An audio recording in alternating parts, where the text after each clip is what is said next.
నీ భవిష్యత్తు బాగాలంటే మే 13th నాడు ఓటు వేయాలి. అది మీ హక్కు, మీ బాధ్యత. మీ బాధ్యత మామూలు కాదు. మీ భవిష్యత్తు బాగాలంటే వేయాలి ఓటు. వేస్తారు కదా, వేస్తారు.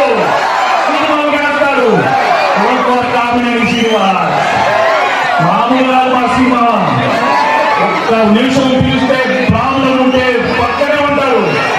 ఏ ప్రాబ్లం ఉన్నా నాకు దశాబ్దంగా సాల్వ్ చేశారు. మీ దగ్గర ఉంటారు, మీ తోడుగా ఉంటారు, మీ అండగా ఉంటారు. మీ అందరూ ఓటు వేసి తమలంటే మా సినిమా ఉంది. నాకు నిజంగా చాలా ఆనందం. మీ అందరి ఇంతసేపు